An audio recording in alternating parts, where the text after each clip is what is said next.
વીરપુરના હર્ષા ઈસરાનીએ શ્રીલંકામાં cake painting award જીતીને તિરંગો લહેરાવ્યો, ભારતના સિંધી સમાજનું નામ રોશન કર્યું। મહીસાગર જિલ્લાના વીરપુર નગરમાં રહેતા હર્ષા ઈસરાનીએ સમગ્ર ભારતભરમાં પોતાનું નામ ગુંજતું કર્યું છે। હર્ષા ઈસરાનીએ 10 વર્ષ અગાઉ પોતાના ઘરના રસોડામાં કેક બનાવવાની શરૂઆત કરી હતી અને તેમની આ કામ કરવાની સતત ધગશ અને હકારાત્મક પ્રયત્નો દ્વારા તેમણે અત્યાર સુધીમાં નેશનલ લેવલ પર ગોલ્ડ, સિલ્વર, સિંધી નારી રત્ન જેવા ઘણા બધા એવોર્ડ જીત્યા છે। ત્યારે વીરપુરના હર્ષા ઈસરાનીએ શ્રીલંકા ખાતે કેક પેઇન્ટિંગ, વેડિંગ કેક કેટરિંગમાં ઇન્ટરનેશનલ ઓસ્કર એવોર્ડ જીતીને સમગ્ર સિંધી સમાજનું નામ દુનિયાભરમાં રોશન કર્યું છે। એક નાનકડા ગામમાંથી આવતા હર્ષા ઈસરાનીએ શ્રીલંકામાં ભારતનો તિરંગો લહેરાવતા સમગ્ર વીરપુર સાથે ગુજરાતભરમાં આનંદની લાગણી પ્રસરી જવા પામી હતી। મારું નામ હર્ષા ઈસરાની છે। હું વીરપુર મહીસાગરમાં રહું છું। છેલ્લા 10 વર્ષથી હું કેક બનાવું છું અને સ્ટાર્ટિંગ મેં 100 રૂપિયાના કેકથી બનાવવાનું ચાલુ કર્યું હતું। એના પછી મેં પ્રોફેશનલ લેવલ પર કેક બનાવ્યા, એનું માર્કેટ ઊભું કર્યું વીરપુરમાં। આજે સૌથી ફર્સ્ટ હોમ બેકર તરીકે કે કેક આર્ટિસ્ટ તરીકે એટલી હું જ છું વીરપુરમાં। સૌથી પહેલા કેક ચાલુ કરવા વાળો બી અમારે જ શોપ હતી, જેમાં અમે કેક બનાવીને સેલ કરવાનું ચાલુ કર્યું। આજે એટલું બધું માર્કેટ ઊભું થઈ ગયું છે, એના પછી ઘણી બધી કંપનીઓએ પણ અહીંયા વીરપુરમાં દુકાનો, શોપ વગેરે ખોલી છે। એમાં ધીરે ધીરે શીખતા એમાં મેં વેડિંગ કેકનું કર્યું, પછી એના પછી કેક પેઇન્ટિંગ કર્યું હતું।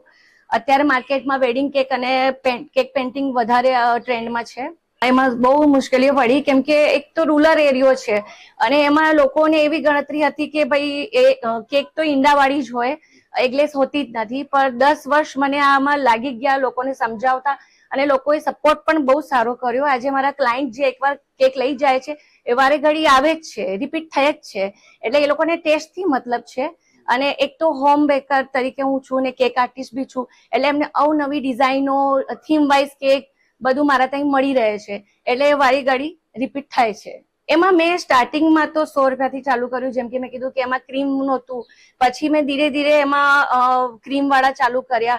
એના પછી લોકોને વધારે હતું કે કેક પેઇન્ટિંગ હોય, થીમ વાઇઝ હોય, ફોન્ડેન્ટ કેક, એટલે થીમમાં એટલે કે કઈ રીતે બી કાર્ટૂન કેરેક્ટર્સ હોય એવી રીતે મેં નવા બનાવ્યા, એટલે લોકોને સપોર્ટ બી સારો આપ્યો બધાએ, ફેમિલી, ફ્રેન્ડ્સ, ક્લાયન્ટ બી મારા જેટલા હતા બધાએ બહુ સપોર્ટ કર્યો છે। કે બહાર હું જયારે દિલ્હી ને બોમ્બે ગઈ, જયારે કોમ્પિટિશન લેવલે, ત્યારે મને ખબર પડી કે એમાં ઘણી બધી કેટેગરીઝ હોય છે, જેમાં વેડિંગ કેક આવે છે, ફોન્ડેન્ટ કેક આવે છે, પછી કેક પેઇન્ટિંગ હમણાં ન્યૂ છે, એ બહાર વિદેશોમાં બહુ ચાલે છે, પણ આપણે ઇન્ડિયામાં હજુ ઓછા છે આર્ટિસ્ટ આના। કેક પેઇન્ટિંગ એવું છે કે તમારું કેક રેડી થઈ જાય એના પછી તમે એના પર જેમ કે થીમ વાઇઝ હોય, જે વેડિંગમાં હોય અને બીજી વેસ્ટર્ન વેડિંગમાં બી થાય છે, એવી રીતે મેં હમણાં બનાવ્યા છે ઘણા બધા એમાં કેક્સ। અને એમાં જેમ જેમ બનાવતા ગયા તેમ તેમ ખબર પડતી ગઈ કે અપગ્રેડ બહુ થવું પડે છે કેકમાં બી।